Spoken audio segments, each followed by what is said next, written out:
Mayong buntag sa tanan. Uh, Nining orasa.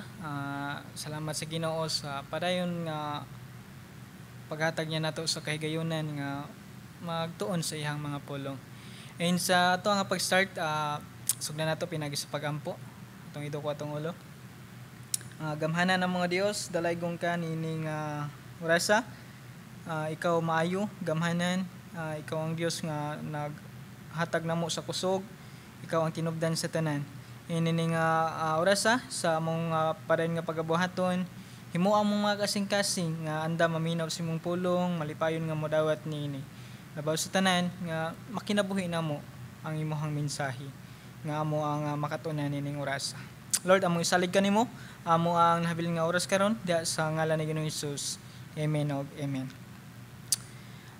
Kung doon na may mga Biblia, atong passage nga pag-iskutan karon diha sa ikaduhang Korinto, kapitulo 11, versikulo 10, unya naogta sa 12 hantod sa 15. Again, ang passage nga ato ang pagatunan karon makita sa ikaduhang Korinto, kapitulo 11, versikulo 10, nya naogta sa 12 hantod sa 15. So, akong pagabasahon, nag-ingon ang pulong sa Ginoo. Ingon nga ang kamatuoran ni Kristo ania kanako, si Apostol Paul ang nagsulat nini. Walay makapugong sa akong pagpasigarbo niini didto sa kayutaan sa Akaya. Sa 12, padayunon ko pagbuhat ang gihimo ko karon aron hunungon ang kahigayunan ni adtong nagtinguha sa pagpasigarbo o sa pagpakita nga sila usab naghimo sa samang butang. Kay sila mga mini nga apostoles, limbungan nga mga magbubuhat og nagtakuban pagka-apostoles ni Kristo. O kini dili katingad-an kay bisan si Satanas makausab sa iyang kaugalingon sama sa anghel sa kahayag. Busa dili katingad-an kun ang iyang mga alagad usab magtakuban pagkaalagad sa pagkamatarong ang ilang dangatan tukma sa ilang binuhatan. Ang Dios nagpanalangin ng daan sa iyang mga pulong. Now atong paghisgutan karon kining sulat ni Apostol Paul ngadto sa taga-Korinto or sa mga magtotoo didto sa Korinto. Nga diin si Apostol Paul ato nang nasayran nga usa siya ka matinud-anon nga alagad sa Ginoo nga nagsangyaw sa iyang mensahe. Tungod kay kini nga Sunday missions day or missions month. So ato nga paghisgutan usab karon is mahitungod sa banghilyo or pagmantala sa pulong sa Ginoo.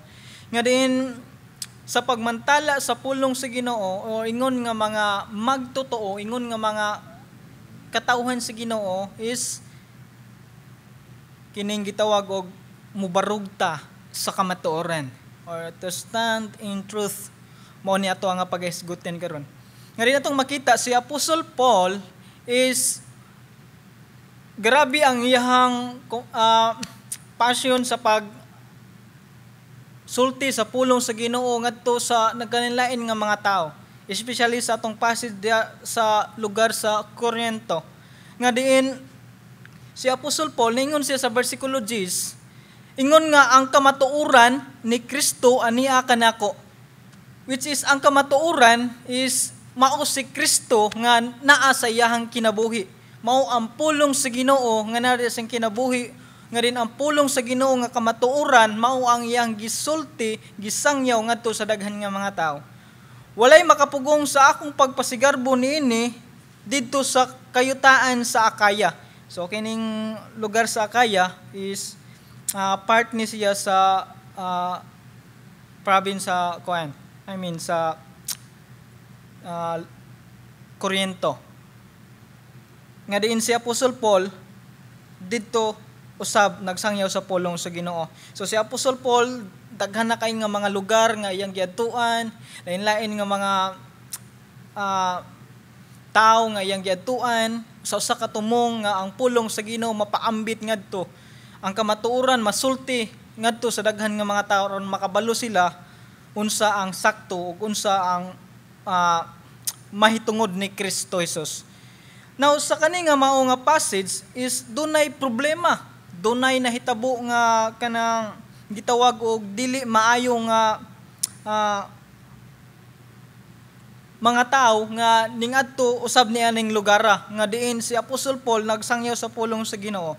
Nga din duna usay mga tao nga nagsangyaw usab nga giangko nila nga mauusab ang sakto, which is atong masayran kung unsa ang gitudlo sa lain nga mga tao nga nagpakasama ni Apostol Paul. Sa versikulo 12 nag-ingon dinhi, "Padayunon ko pagbuhat ang gihimo ko karon aron hunungon ang kahigayunan ni adtong nagtinguha sa pagpasigarbo o sa pagpakita nga sila usab naghimo sa samang butang." Now si Apostol Paul ingon nga siya nimbarog sa kamatuoran, ingon nga siya nagtudlo sa kamatuoran nga mao si Kristo, sa diha nga din dunay mga tawo usab nga ningadto sa mao nga lugar nga din siya nagsangyaw nga katong mga tawhana is nagsangyaw usab pero ang ilang gisangyaw is dili mao ang kamatuoran. Or kini nga mga tawhana nga ningadto sa lugar nga si Apostol Paul nagsangyaw is mga false teachers, mga mini nga mga apostoles. Nagpaka-apostoles ning mga tawhana. Nag-angkon sila nga sama sila ni Apostol Paul nga nagsangyaw sa pulong sa Ginoo, nagsangyaw sa kamatuoran, pero dili. Og si Apostol Paul ning ingon nga iyang padayunon pagsulti ang kamatuoran, especially ngadto sa mga Kristohanon or magtotoo sa Korinto, tungod kay possible nga ang mga magtotoo dito sa Korinto is mailad sa mga katong nagtudlo sa sayop nga pagtulunan. Ug si Apostol Paul tungod kay siya nakabalo sa kamatuoran mahitungod sa pulong sa Ginoo, dili siya ganahan nga naay mga tao or naay mga magtotoo nga malimbungan sa sayop nga pagtulunan. Now, even din sa ato karon dili lang kay sa ilahang context, but sa ato is si mga tao nga nagpakaingon nga sila nagdala sa mensahe. Pero ang mensahe nga ilang gidala is dili mao ang pulong sa Ginoo nga mao ang kamatuoran. Mao na nato nga mga Kristohanon karon is kinahanglan kayo nga mahimo tang maampingon sa ato nga pagtuo, maampingon sa dawat pagpaminaw sa mga pulong nga isulti sa mga tao nga daw sakto. Nga diin nindot kaayo nato nga mubasa sa pulong sa Ginoo tungod kay nganuman sa kana nga paagi or maminaw sa pulong sa Ginoo nga diin makabalo taon sa ang sakto. Kay sa diha nga makadungog ta og lain nga mga pagtulunan nga mo sangyaw sab sa to is maka-identify ta nga kini dili gikan sa Dios, kini dili gikan sa Biblia. Ug kana importante kayo. Ug si Apostol Paul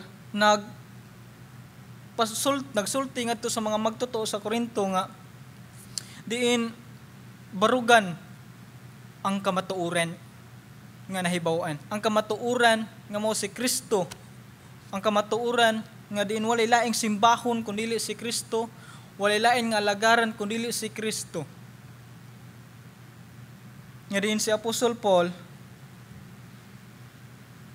dako kayo nga problema ngadto tungod sa mga tao nga nagpaka-apostol usab nga nagdala sa pulong sa Ginoo. Pero ilang gidala sayop nga pagtulunan. Og kana usa ka dako nga problema nga maghatag og pagruwin sa mga pagtuo sa mga Kristohanon dito nga ang dapit. Og si Apostol Paul siya ang nahimo nga nindo pa or nimbarog nga diin kini mao ang kamatuoran, mao ni ang dapat sundon, dili kini nga gidala sa mga tao nga nagpakaaron ingnon nga sila nagsulti sa tinuod. Nga gani sa versikulo 13 ningon sa Apostol Paul, kay sila gimension gini Apostol Paul sa versikulo 13, kay sila mga mini nga apostoles, mini but pasabot kanang dili tinuod, mga nagpakaron ingnon nga apostoles. Mao ni ilang karakteristik nga gisulti ni Apostol Paul sa versikulo 13, limbungan, nga mga magbubuhat, limbungan. So kanang mga gusto kayo kanang magdala og mensahe nga makapailad. Usahay makaingon ang uban nga mga tulo, bitaw no.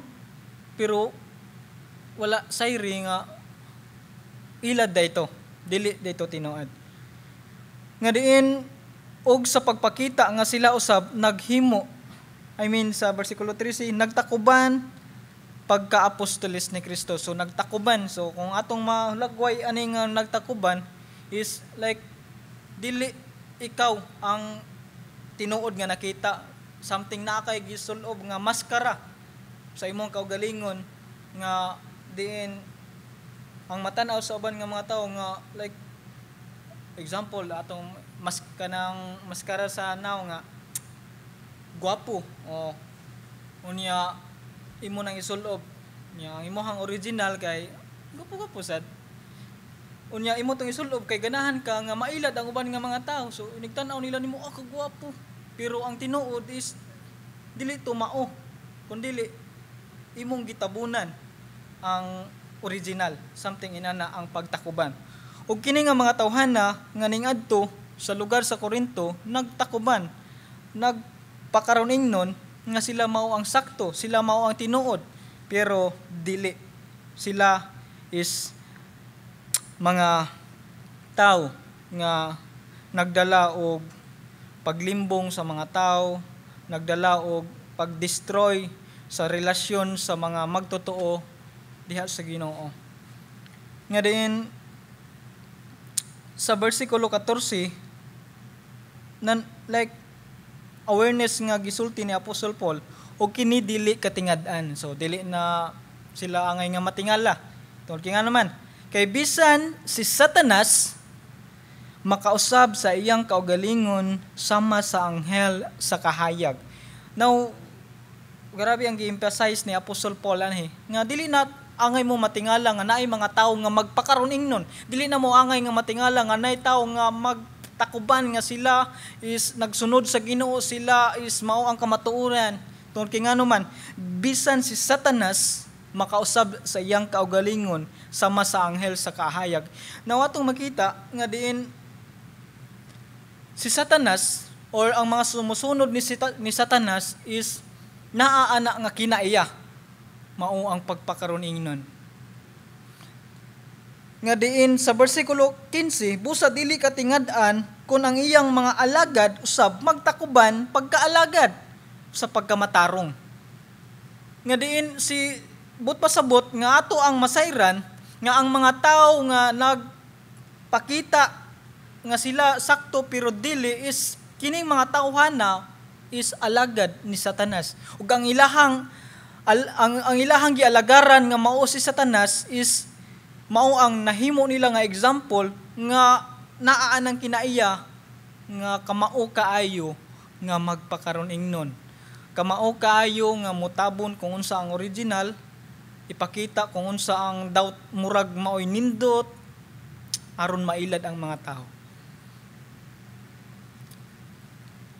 Mga kaigsunon ko ni Kristo, usa kadako nga paghatag nato og awareness, pagpahimangno ang pulong sa Ginoo nga dinhi sa kalibutan is daghan sa mga tao usab nga posible or dili posible tungod kay nana mga tao nga magdala nga mingon sila nga ang pulong na sa Ginoo pero dili.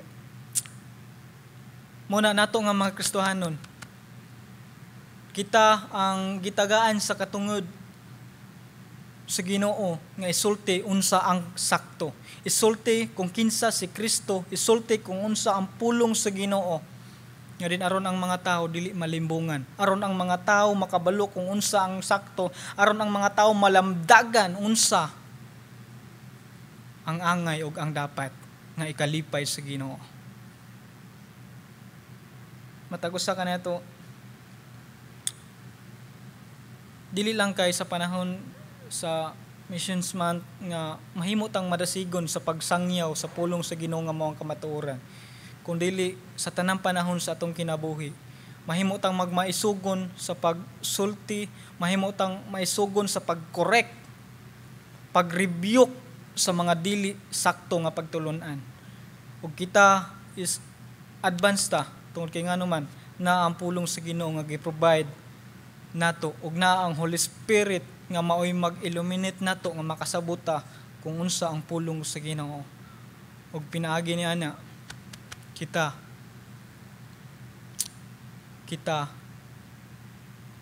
ang dapat nga mo sulti sa mga tao,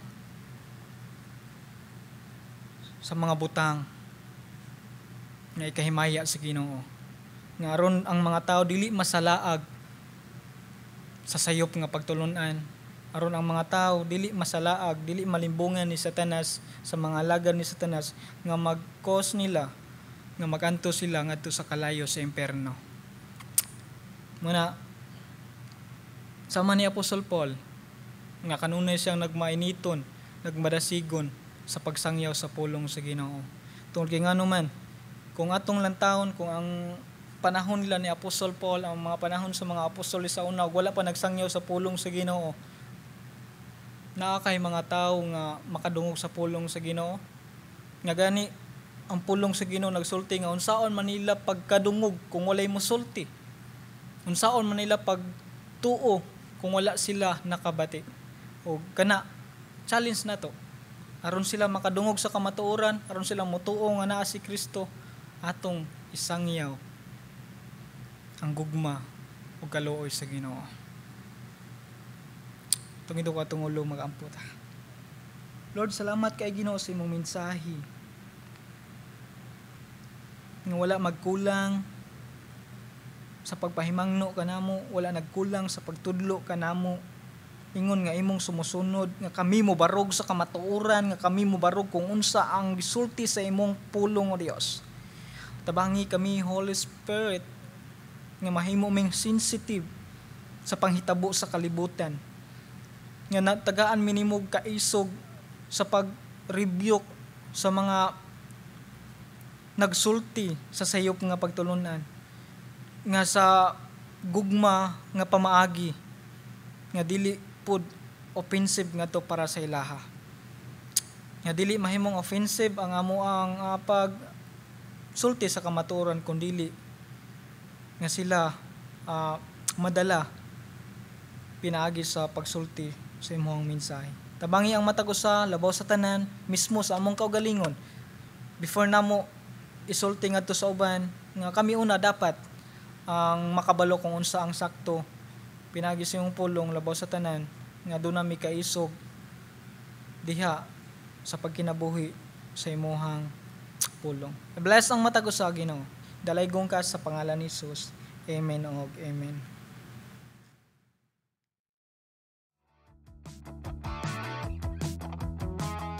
Join our regular Bible study groups on Tuesdays and Sundays, 8 to 9 p.m.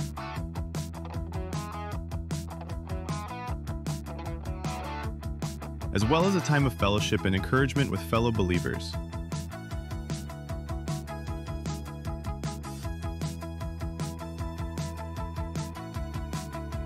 Whether you've got a toddler, a grade 4 to 6 adventurer, or a grade 7 to 12 teen, our Sunday school has a spot just for them. Drop in at 10 a.m. to see classes where every age learns, plays, and grows together. Let's honor God by supporting His church. Kindly use the box at the back for tithes and offerings.